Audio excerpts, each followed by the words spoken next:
Madam তার ডাইনি কণ্ঠে চিৎকার করে উঠে বলল, এক্ষণ পড়ে শোনা বলছি। আমি চিঠি হাতে নিয়ে পড়া শুরু করলাম। কলিজার সাদিয়া, কেমন আছো তুমি? জানি তুমি ভালো নেই। তোমার ডাইনি মায়ের 45 মিনিটের ক্লাস আমাদের যে অবস্থা করে, আল্লাহ জানে সারাদিন তোমার ওপর ওই ডাইনিটা কতটা নির্যাতন চালায়। তুমি বললে আমি ওনার বিরুদ্ধে মামলা করব। প্রথম দিন তোমাকে দেখেই আমার বুক কেঁপে উঠছিল। সেই কাঁপুনিতে বাংলাদেশ ও মায়ানমারের কিছু অংশ কেঁপে ওঠে, অথচ মানুষজন বলে সেটা নাকি ভূমিকম্পের কারণে।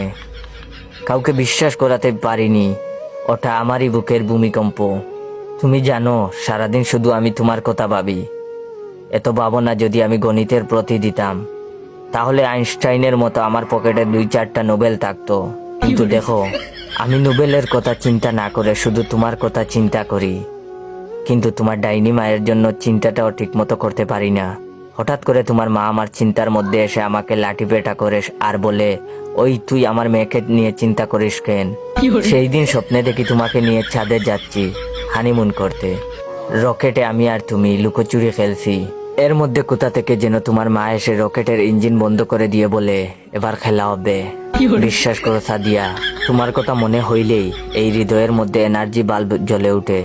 তুমি আবার ভেবো না আমি 300 টাকার এনার্জি বাল্ব 100 টাকায় কিনেছি শুধুমাত্র কোম্পানি প্রচারের জন্য।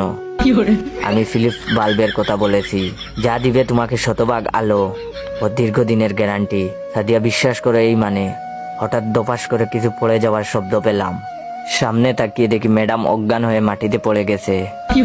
সবাই মিলে দৌড়াদৌড়ি করে ম্যাডামকে তুলে ডাক্তার ডাকতে গেলাম। ম্যাডামের জ্ঞান ফিরলে প্রিন্সিপাল ম্যাডাম আমাকে ডেকে পাঠালেন। উনি বললেন, তুমি নাকি ম্যাডামের মেয়ে সাদিয়াকে চিঠি দিয়েছো। কি ছিল সেই চিঠিতে? দেখি চিঠিটা আমাকে দাও। আমি বয়ে বয়ে প্রিন্সিপাল ম্যাডামকে বললাম, আগে এখানে ডাক্তারকে ডাক দেন।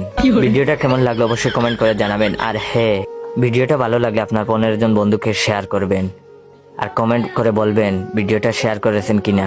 ধন্যবাদ।